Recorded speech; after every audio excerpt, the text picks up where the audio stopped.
At my parents' Thanksgiving dinner, my mother slid a stack of my brother's credit card statements across the table and told me I would be taking over his payments starting December 1st.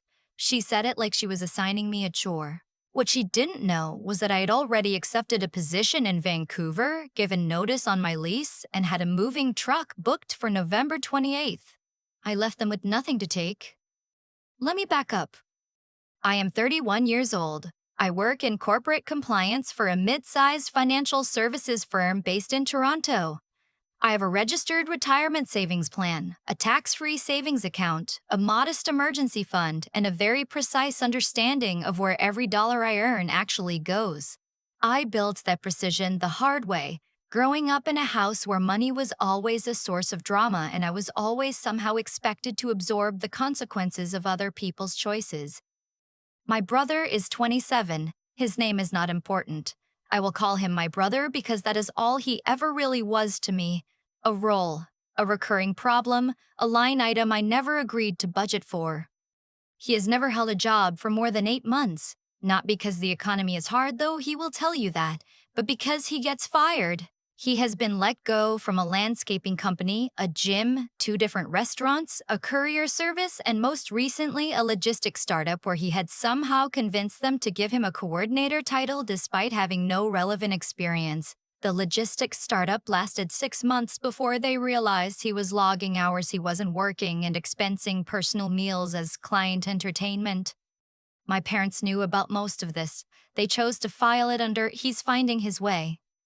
I had been finding my own way since I was 19, working 30 hours a week while finishing my undergraduate degree, eating a lot of rice and frozen vegetables, and never once calling home to ask for a bridge loan. I want to be clear that I am not bitter about that. I made those choices. I am proud of them. What I am not proud of is the decade I spent quietly absorbing my family's financial panic every time my brother hit a wall, which was approximately every 14 months. The November dinner was not supposed to be a confrontation. It was Thanksgiving, a week late, because my mother had been sick in October and we'd pushed it back. My aunt and uncle were supposed to come but canceled the morning of, which meant it was just the 4 of us, my parents, my brother, and me, in my parents' split level in Mississauga, and there was nowhere to redirect the conversation when things went sideways. I drove down from my apartment in Midtown Toronto. It was a gray, cold afternoon, the kind where the light gives up entirely by 4 o'clock and everything feels slightly underwater. I remember sitting in my car in their driveway for longer than I needed to. I had been doing that more and more lately, manufacturing small delays before walking into that house, like I needed the extra seconds to put on some kind of internal protective gear. The smell of roast turkey hit me when I opened the door.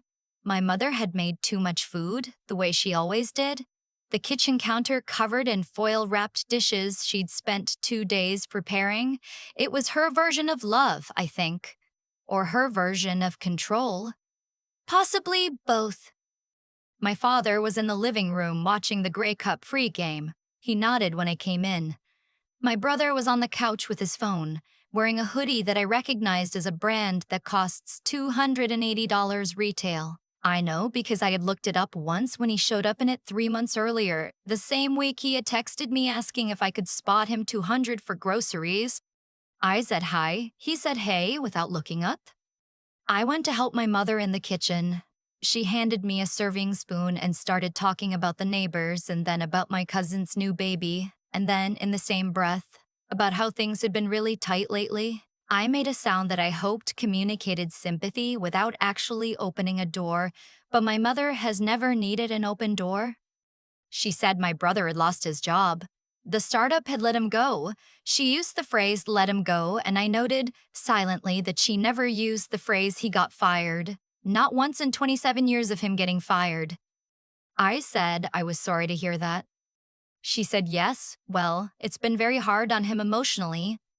I stirred the gravy and waited. We sat down to dinner 20 minutes later. The turkey was good.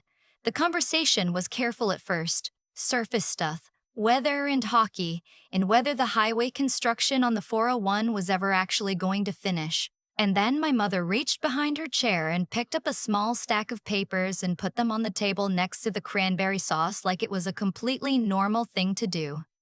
I looked at the papers. They were statements, credit card statements, 3 of them, and what looked like a line of credit summary. My brother's name was on all of them. My mother folded her hands.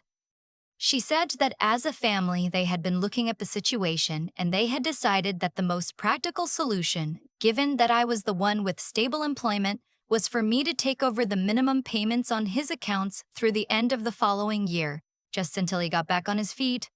I put my fork down. I said, "I'm sorry, you decided?" My father said it wasn't a request, it was a plan. He said it the way he used to say things when I was 16 and didn't have any leverage. He said families carry each other and that my brother was going through a hard time and that I was lucky to be in the position I was in. My brother said nothing. He was eating. He had taken a large portion of everything and he was eating steadily and not looking at me, which told me he had known this was coming and had specifically chosen not to warn me. I looked at the statements. The total across all 3 accounts was somewhere around $14,000. Minimum payments on that would run me between $350 and $450 and $400 a month, depending on the interest cycle. They had clearly done the math, or my brother had done the math and presented it to them in a way that made it seem like a family decision rather than what it actually was, which was a request for me to service his debt. I said, "Can I ask what the plan is for him to pay this back?" My mother said there wasn't a timeline right now, that he needed to focus on finding work without the stress of the payments hanging over him.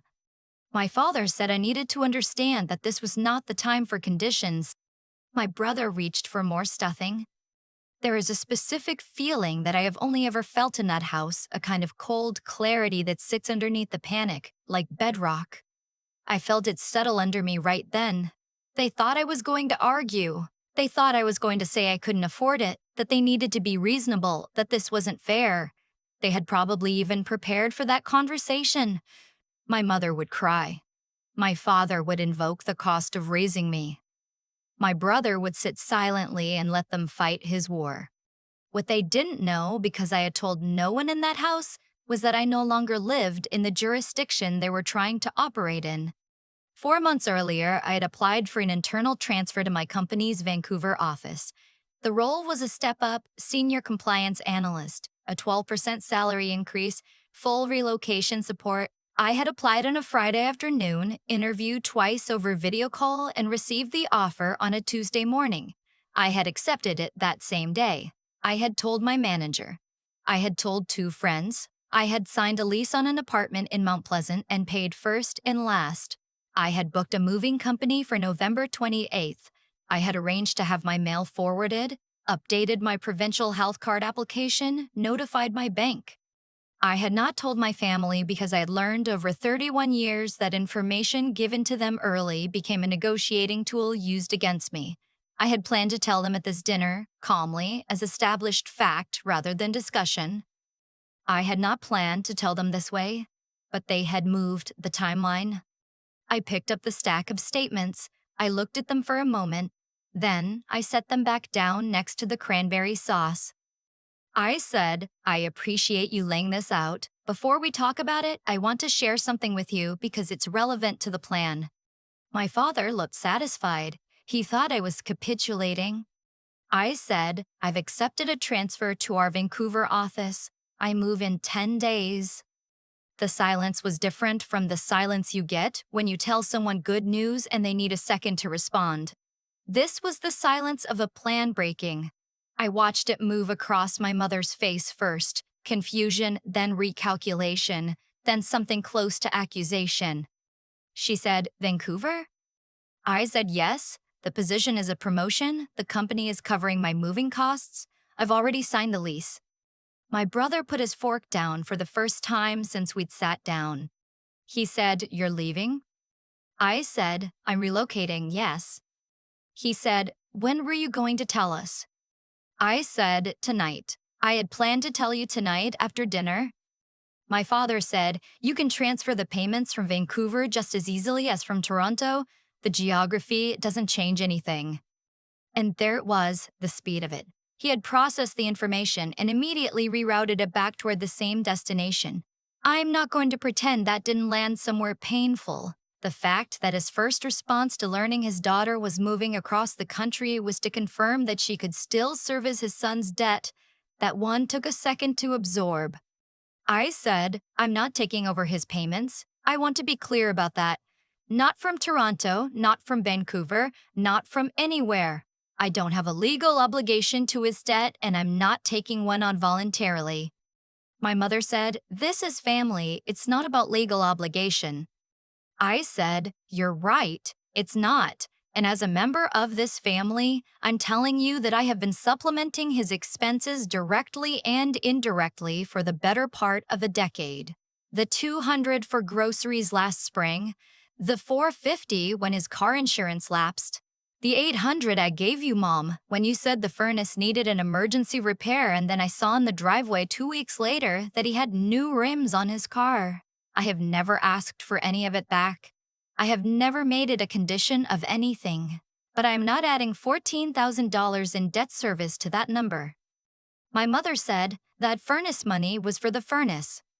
I said I wasn't there to relitigate individual transactions. I said I was telling them clearly that this would not be happening. My brother's voice went flat and quiet in the way it does when he's shifting into a register I recognize as escalation. He said I had always thought I was better than him. He said I had always made him feel like a failure. He said that I had a good job and a nice apartment and that the least I could do was help him through a rough stretch without making it into a whole thing. I said, you've had 7 rough stretches in 6 years. At some point, the stretch is just the terrain. My father stood up. Not dramatically, not the way it happens in a movie, just stood up and pointed at me from across the turkey carcass and told me that I was selfish, that I had always been selfish, and that if I walked out of this house without committing to help my brother, I could consider myself unwelcome until I was ready to act like part of a family. I thought about the 10-day countdown on my calendar. I thought about the boxes already stacked in my apartment. I thought about the key I had already had cut from my new place, which was sitting in a small envelope on my kitchen counter next to a sticky note where I had written the name of the closest grocery store and the hours of the nearest laundromat, because I was already, in every practical sense, gone. I said, okay. My father blinked. I said, that's probably for the best. I'll be in British Columbia in 10 days. You can reach me by text if there's an emergency. I folded my napkin and placed it on the table. I said the turkey was very good, Mom, and I meant it. I picked up my bag. I walked to the front door. My coat was on the hook. I put it on. I heard my mother say my name, and I heard my brother say something I couldn't quite make out, and I heard my father not say anything at all. I opened the door. The air outside was cold and clean, and it had started to snow, just lightly, the first real snow of the season. I drove home. I did not cry until I was on the gardener, which felt about right. Here's the part of the story they did not know I knew, and which I will now tell you.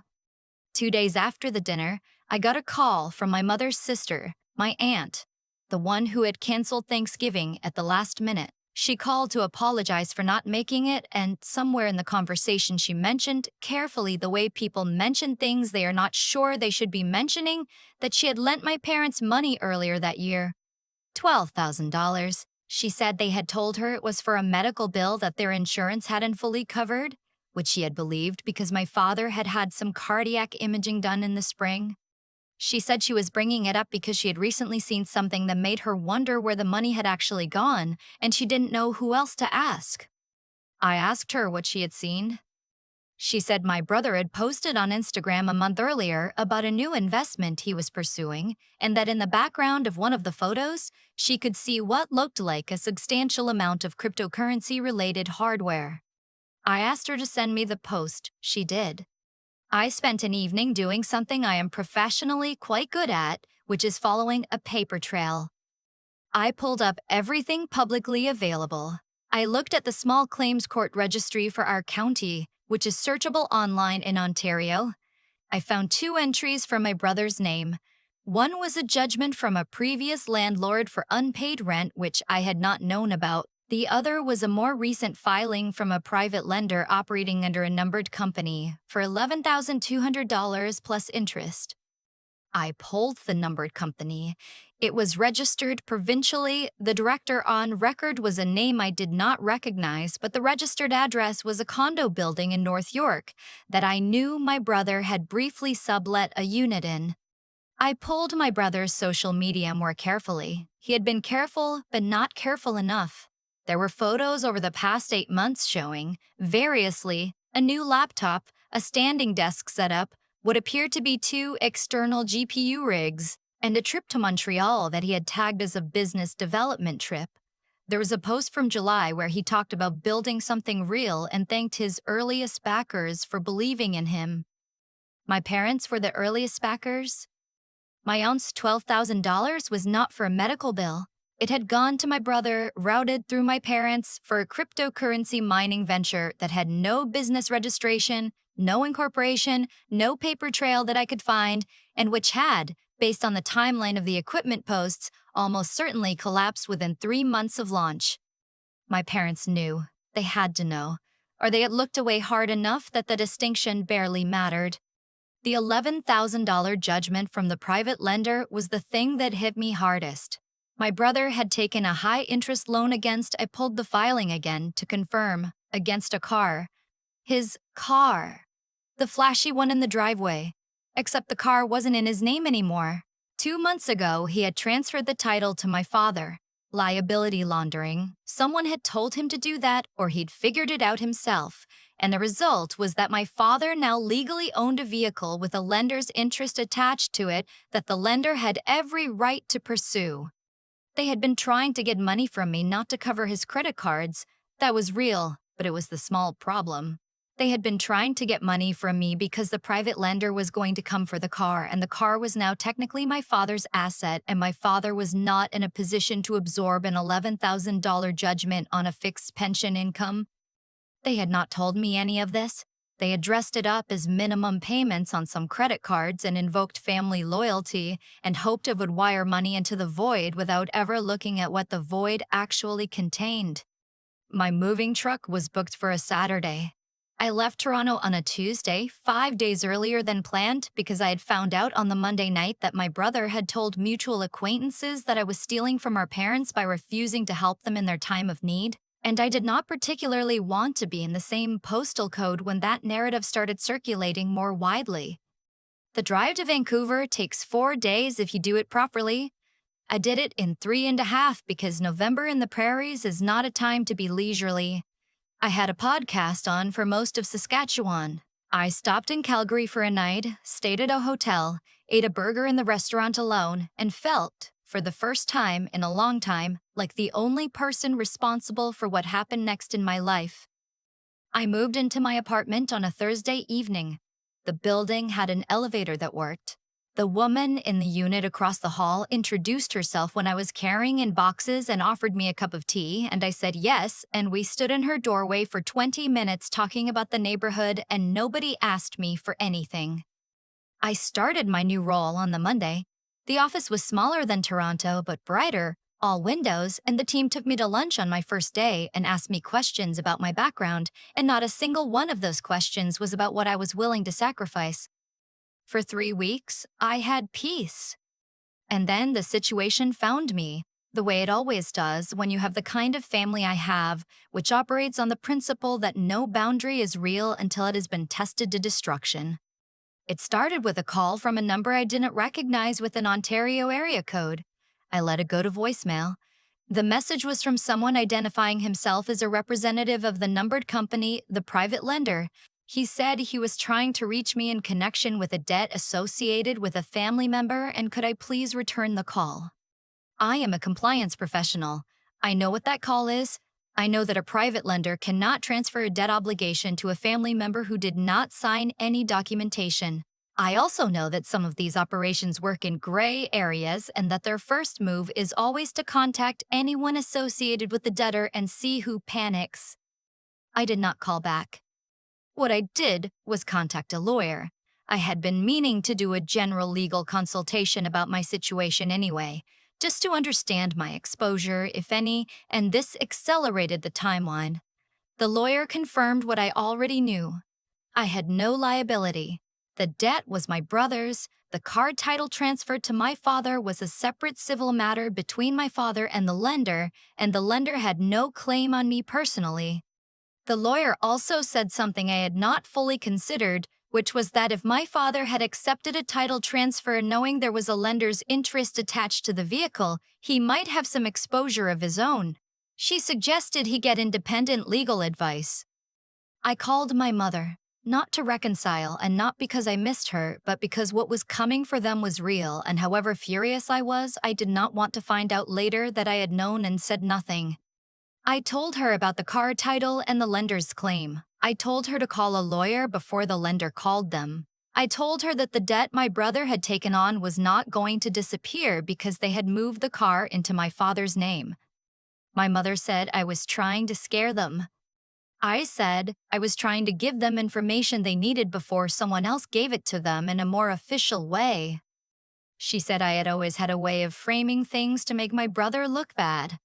I said, okay, I've told you what I know. What you do with it is up to you, and I got off the phone. The next part I'm going to tell you because it happened, not because I feel good about it. 6 weeks after I moved to Vancouver, my cousin, the one I am actually close to, texted me to say that my brother had been served with a formal demand letter from the private lender and that he had, in response, told my parents that he had a solution. He was going to take out a new loan in my father's name and use the funds to pay off the original debt. He had actually presented this to them as a smart financial move. My father had agreed. My cousin said my parents had called a family meeting. Without me, I was not invited. Geography was apparently a convenient reason to exclude me, and that at this meeting, my brother had presented what he was calling a financial restructuring plan that involved my father co-signing a new line of credit. My cousin said the number on the table was $30,000. I sat on my apartment floor with my back against the couch and I thought about my father's pension. He retired at 64 from a civil service position. He has a defined benefit pension, which is not enormous, an OAS, and a small amount in RRSPs. He does not have $30,000 of risk capacity. If he co-signed that line of credit and my brother defaulted and my brother would default, this was not a question, this was a matter of when. My father would be on the hook for the full amount at whatever interest rate a private lender set for someone with my brother's credit profile, which I'd now seen enough of to know was not good. My cousin asked me what she should do. I said, send me whatever documents you can get your hands on. If there are any signed already, I need to see them. She said she'd try. She got me one page, a preliminary credit application that had my father's name on it and my brother's name as the primary applicant. I screenshot it, I forwarded it to my lawyer. She confirmed that a preliminary application was not a binding agreement and that my father could still withdraw without penalty. I called my father. He did not pick up. He had not picked up any of my calls since Thanksgiving. I left a voicemail.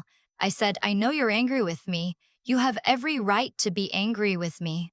But I'm calling about the loan application and I am asking you as your daughter not to sign anything until you have spoken to someone independent. Not me, not your brother-in-law, an actual independent financial advisor or a lawyer. You can be furious at me and still do that one thing. That's all I'm asking. He did not call back. My aunt called me 2 days later. She said she had talked to my father, had gone over to the house, and had sat at the kitchen table with both my parents and shown them what I had found in the public records. The original lender filing, the title transfer history, the judgment. She said my father had looked at the documents and gone very quiet and then asked my brother, who was apparently sitting at the same table, to explain them. My aunt said my brother had explained them. He said that the crypto venture had been legitimate, but that the market had turned against him. He said the loan was supposed to be short-term. He said he had transferred the car to my father for safekeeping, which was a word choice that my aunt described as being received poorly. He said that the new restructuring plan was actually the most responsible path forward and that my father co-signing was just a formality. My father asked him directly, and I am told this is almost word for word because my aunt wrote it down in the moment. If I sign this and you don't make the payments, am I responsible for the full amount? My brother said, well, technically, but that's not going to happen. My father asked him to leave the table.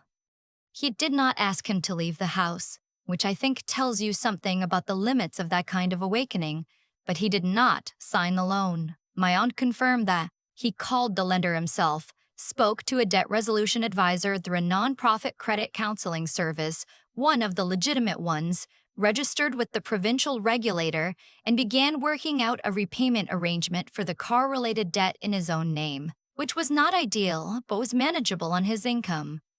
My brother, as of the last update I have, is living in a basement suite in Brampton and working at a call center. I do not say that with satisfaction. I say it as a statement of fact. He is 32 years old and living in a basement suite because he spent the better part of a decade making decisions that treated the people around him as a resource to be drawn down, and eventually, the people around him stopped replenishing the supply. My parents have not apologized. I do not know if they will. My mother sends me texts occasionally, a photo of the first snow in the backyard, a link to an article about something she thinks I'd find interesting, a message on my birthday that said, just thinking of you, hope Vancouver is treating you well. I respond, briefly, we are not close. I don't know if we will become close again. That is a question I have stuffed trying to answer in advance. What I do know is this. It is a Tuesday night in February. Outside my window, the North Shore Mountains are doing something extraordinary.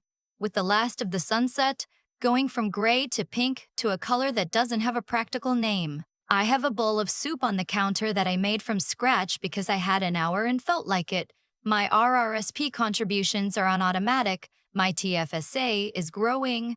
I have a therapist I see every 2 weeks, a woman who has an office in Kitsilano and who says things like boundaries are not walls, they're doors you control, which I find both slightly cheesy and genuinely useful. No one is calling to ask me for money. No one is telling me that my responsible choices are actually a resource that belongs to the whole family. No one is sliding credit card statements across a dinner table and calling it a plan.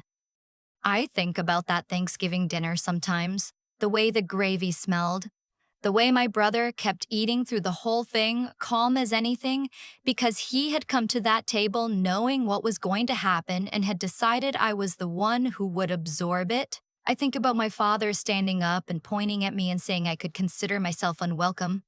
He was trying to take something from me and frame it as me taking something from them. I have spent a lot of hours in the Kitsilano office understanding the mechanics of that particular maneuver. But here's the thing I came back to over and over in the weeks and months after I left. He was right, in a way he didn't mean. I did leave. I took myself somewhere they couldn't reach me, somewhere the air was different and the mountains were right there at the end of every street, and I built a version of my life that didn't have a line item for someone else's chaos. I did that.